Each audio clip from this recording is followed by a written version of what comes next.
Hindi ko alam kung nasa na tayo, pero parang dito tayo sa ano. Chinatown. Katakot na lugar. Wala naman mga adik-adik pero ningal ako. Parang Chinatown na kasi puro incheck din nakalagay. Pero guys, guess what? Sarado pa rin lahat. Pero parang mga pa-apartment na siya na hindi na super duper kagandahan. Pero dito tayo magtitingin ng mga souvenir. Kain tayo dito. Kakain na rin tayo kahit busog ako. Sarap na rin. Hindi kaya ko na. Para dito tayo kakain mamaya. So yun guys, hanap tayo na may walnut prawns. Biglang walnut prawns. Hanap tayo na may walnut prawns. Bye guys! Sabi sa inyo, nandun tayo dito. Ayun o. Ganda na yung lahi ng mga tao dito. Hindi na siya mukha ng... Nasa Hermes na tayo. Yan yung logo ng Chinatown. Yung mga kainan guys, puro Asian, Vietnamese, at Taiwanese, Chinese. Pero hindi namin mahanap yung mga souvenir shop eh. Ay, nakalagay doon store. Pero, close siya. Yun. So, oh well. Hanap tayo ng mga bukas guys. Maraming Asiano talaga. Uy, may daali oh. Meron yan sa Canada. Ayan na itsura dito guys sa kanilang Chinatown. Hanap tayong store. Imposibleng wala. Ganyan pala yung mga batuhan. Si Sarah pa ulit-ulit anak ng pating. Ito, ganyan yung lagay nila ng mga recyclable na mga bote. So kaya. O diba? Feeling ko nasa Japan lang tayo. O diba? Ay go. And ayun na guys, tapos na kami sa Chinatown. Nag-ikot-ikot na kami, hindi naman masama, hindi naman ako galit sa amin, hindi naman ako bugbutik kagaya nito eh. So ayun, antayin na natin yung bus natin dito sa bus stop. Uwi na tayo. Ay! Punta tayo sa iba pang souvenir shop. Okay, pupunta tayo sa ibang souvenir shop guys. Guys, ito yung toast ko, diba? Masakit na yung mga in-between niya, para may mga kalyo na siya in-between. Hindi, paltos. Check natin mamaya kasi medyo parang mahapdi. Nagkikis-kiso na sila. So, ang narinig ko pagdating namin sa Switzerland, relax na lang kami. Yeah. Sige, relax na lang tayo. Hindi tayo akit ng mga bundok? Akit tayo dun. Bye guys. Paano yung kit mo? Bye.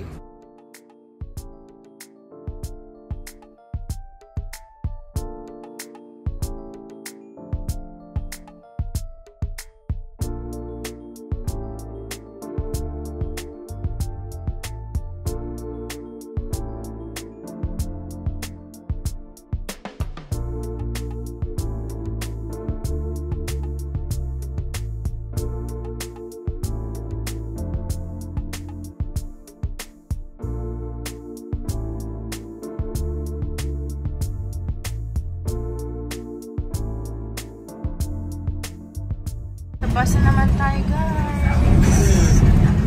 Ayan, dito kami nakaupo. Ayan ang itsura sa loob.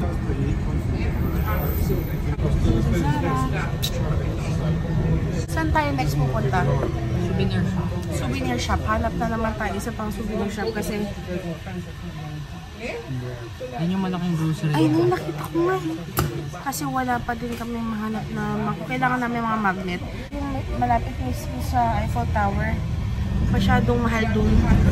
So, hanap tayo ng mura-mura. Pakita ko sa inyo ng emote ako kunyari. Ginagawa mo! Tama na yung emote ko, yun na yun. Hanap pa rin kami guys ng mga souvenir shop. Napadpad kami sa lugar na to. Very cute yung lugar. Tapos pamura ng pamura na yun. Hindi naman kakainan nyo guys. Pamura pa ng pamura yung mga souvenir. Hanap tayo ng mas mura pa. Ang ganda nito. Lumang-lumang simbahan. Tara, hanap pa tayo mga mas murang magnet. Yung kilinana. Rinig niyo yun? Kinakatay yun. Kinakatay. Ayan ang itsura dito guys. Kaya balik na lang tayo mamaya para kumain. Sige. Ang ganda guys oh. Ang daming makakainan. Ayan. Pero sabi nila ng mga locals, huwag daw kakain sa marami mga bulaklak. Ay, hindi naman yung bulaklak. Sabay may-ari pala yan. Ayan. Yan ang mga presyo. Yung mga gyro. $13 isa. 13 euros. Tapos mahilig sila dito yung kakain sila sa labas. Ayan. Ayoko ata ng ulikat yun. Ayan. Ganda dito. Guys, parang Japan. Stay next kapag babalik tayo. Dahil pagkain dito, no? Marami-rami na rin kami guys na nasilip na mga souvenir shop. Pero hindi pa rin siya pasok sa kung anong trip ko. Pero ang ganda dito. Like, ganda ng mga kainan. Hindi na ganun kamahal kasi parang 15 euros ang ano eh. Yung tatlong klase na ng cheese. Yung ifofondo mo. Tapos, As in, 3 slices lang. oh? No, hindi ah. Isang pati. 3 klase daw ng fromage. Fromage ay cheese. Tapos, oh, may mga happy hour. 5 euros lang ang isa. Tapos meron din mga charcuterie na yung mga karne-karne. Ganyan. Ganda dito guys. Ayan oh. Ganda. Kung saan man tong lugar na to. Marami rin mga taga-Istanbul tsaka mga Middle Eastern na mga cuisine. Ayan. Kebab. Ayan oh. Gyro.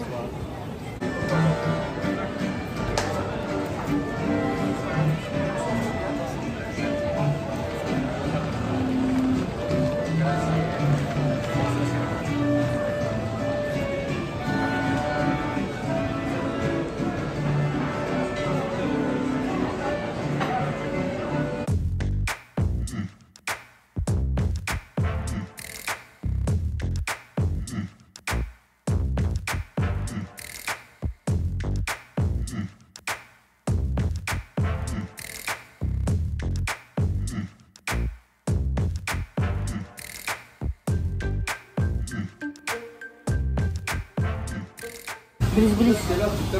7 up sa kanya, mojito flavor. Akin naman, Lipton na peach. Mukbang tayo dito, guys. Guys, sana nyo naririnig nyo ako. Pero ito, dito kami kakain. Favorite ni Sarah yung mga ganyan-ganyan. Yung mga kebab, shawarma, pita. Nakita ko sa inyo. Ayan yung menu, guys. Euros yan, ah. Ang in-order ko ay sa akin beef balls na sandwich, $9.50.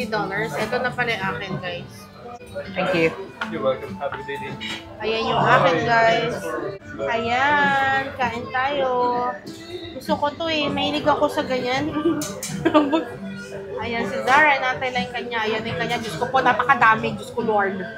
Ayan naman yung kay Zara. Thank you. Ayan. Have a good evening. Ayan yung kanya. Uy, grabe. Masaya yan. Promise.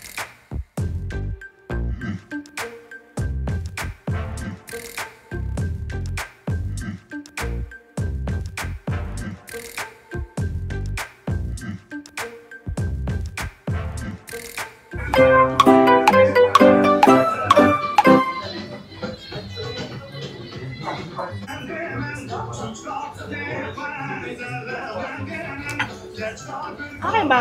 Yeah. Mint? Minty ba? May ketchup ba? Gusto ang ketchup?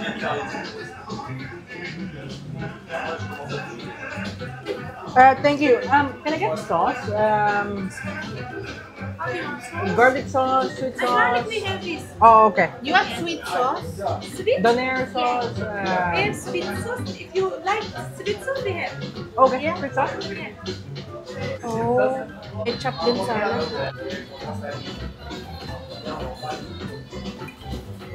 You can try this one. This one's sweet. Yeah, gusto mo yan? Thank you. Masarap siya sa fries yung sauce. May iba pang sauce doon. Sabi mo na kung gusto mo pa humingi. Sarap na. Si Zara kasi gusto niyan yung matamis. Kagating ko naman. Tamis ang gusto niya sauce. Kunin mo pa doon. First bite guys, tinapay mo na. Uy, ang lambot ng tinapay. Sarap hindi. Masarap na may sauce.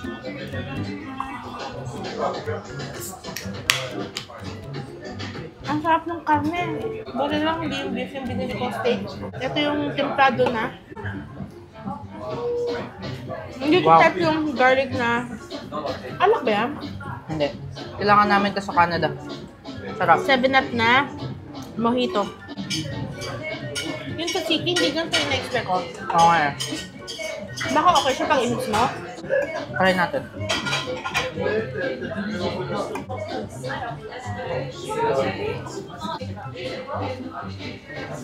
Ano rate mo dyan? Masarap. Naman tikman? Better than when? Hmm? Better than when? Better than when for sure.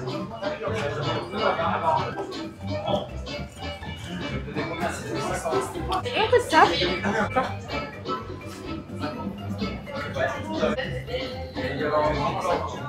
Magkano yung food mo? 950. Hmm? 950. Ano pa ka? Ang tawag dyan? Tikman natin yung Lipton na peach.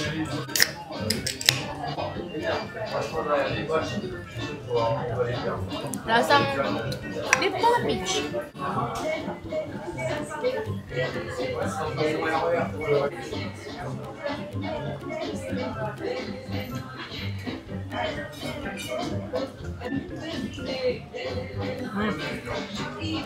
Itong beef ko, yun din yan. Masarap yun. Parang giniling. Parang ano, yung butido, di ba? Ito ang lasa. Gusto mo tikman yung kanin ko? Ayoko. Hindi mo type lang. Bakit tanggal na yung parsley? Oh, With the red sauce, masarap. matamis. Kanin ba yan? Hmm. Alam, gusto ko ketchup guys, pero parang wala silang ketchup.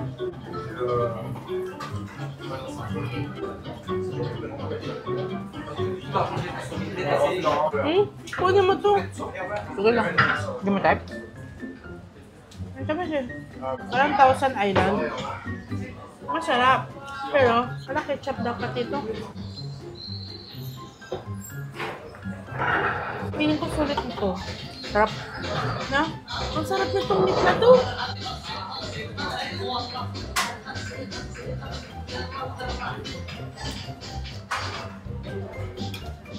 Tumatig mo. Yun din yung karne ko.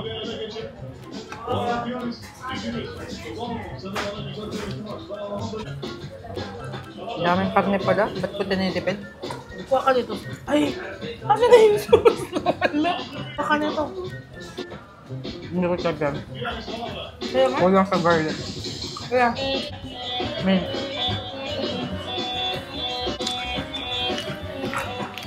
Sana okay yung audio.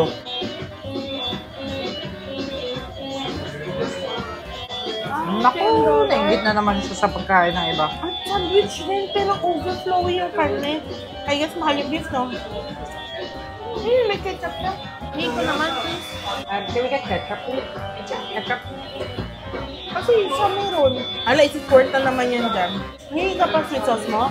Hindi. Over here. Thank you. Ako muntik nyo na sport sa pagkain. Hindi ko alam kung anong gagawin ko. Tignan mo. Diba? Hindi to, Heinz. Sila Heinz. Frenchies. No, lasa siyang ano. UFC? Medyo borderline siya na UFC na Heinz. In the middle. Sulit dito. Kaya ko to order ulit. Hindi tayo pwede mag-ulit ng kainan. Diba? Noise cancellation, may impress ako. Wala. Kuha ka lang. Ang dami kong karne oh. Tingnan mo yung chicken, ang sarap. Ito masarap to, promise. I know, huwag mo kukunin yan. Meron Meron pa na yan ako. eh. I know. Fried chicken. Kaya ko lang Ah, ito. Ayan. Yan, magkasasa. Manok ni Zara, guys. Go, go!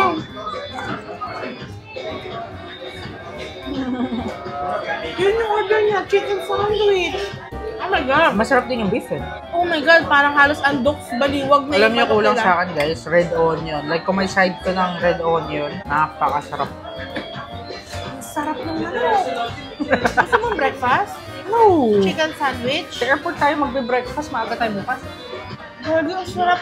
Imagine mo, wait, imagine mo yung tinapay niya, punong-puno yung chicken. Mura lang agad. Tsaka, itong area na to, parang sarado. Ito yung mga patay na lugar kapag umaga. Ayun, sarap. Yun, dami talaga ng manok niya. Sabi ng babae, the best meat daw to. Yung babae. Yung sa may-ari. Nakapasok sa atin. Siya ba may-ari? Asawa niya yung isang nagpapa-welcome. May lamok, guys. Hindi ko lang gusto dito, guys. Sobrang kumal ng yosi. Hindi Ito ito sana na yung... I bet you experience namin may elevate or experience pa, sorry. May elevate kung nag-yosi pa ako. Darn! Kahit saan, walang pakundangan, yosi lang. Kayong amoy ng yosi is amoy ng masarap na yosi. Hindi lang mumurahing yosi. Kailangan mo i-try yung ketchup? Pero kailangan nyo ako i-comment kasi kung masasurvive ko itong Paris trip namin na hindi ulit ako nag-start. Masabang bisyo yun. Mahal na bisyo. Alam niyo ba? Dapat ko bang ikwento to? Huwag na. Ito ko. Basta sobrang mahal ng yosi sa Canada. Mga ganito kainan, syempre ang goto ko agad beef, di ba? Putek, hindi ko alam ganyan kadami. Huwag ka pa chicken oh. Yung wala sauce oh. Ayoko. Sige na, naiya ka pa eh. Oh. Waka-waka Uy, yung walang patong-patong to. chicken ito. Tignan mo lang, hindi siya nakatingin ko.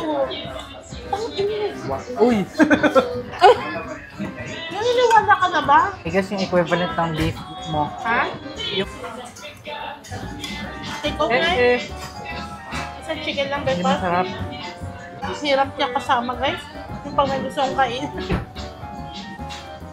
Bawal maulat, guys. Wala tayong microwave. Saka, ang dami natin kailangan i-try food. Kung may gusto kong kainan, busog ka. Adjust ako, adjust. Ang dami na. So, masasarap ang pagkain dito. Nakakatakot yung pagkain natin sa Switzerland. At kung namamahalan kami sa pagkain dito, good luck talaga yung Switzerland. Tsaka sa, feeling ko mas walang lasa doon, di ba? Pero okay lang, marami ang cup noodle sa dagdagan. Nakabawal yung makita sa video. Itapal sa ulo. Parinig niyo ba yung burp ko?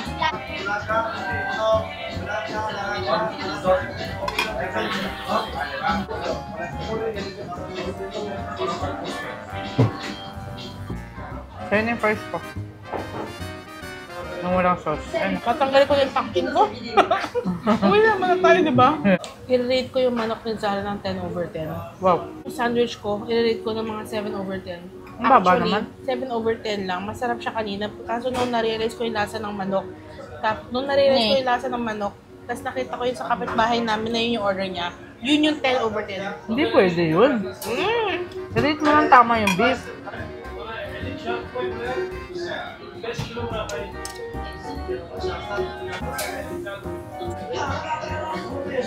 Nom nom nom nom nom. Ito yung natira sa food ko, ketchup. Ayoko na first Sa ko. kanya yan pa. Na first. Kinulang pa sa sweet sauce. Ang sarap niyang wala eh. Uy, ang sarap. Promise. Ang daming lamok. Pinutakte na yung singit ko. Perfect yung pagkakaluto ng manok. Moist. Moist. Moist yung loob, pero yung labas, brown. Malamok, guys. Malamok. Yun lang. Yan ang menu, guys. Kung sa-try ko. Sa akin, ayan lang. Kofte. Ayan. Beef Boss, 950. Sa kay Zara, X-Chef. Chef yung kanya, takes 16 lang. Food coma.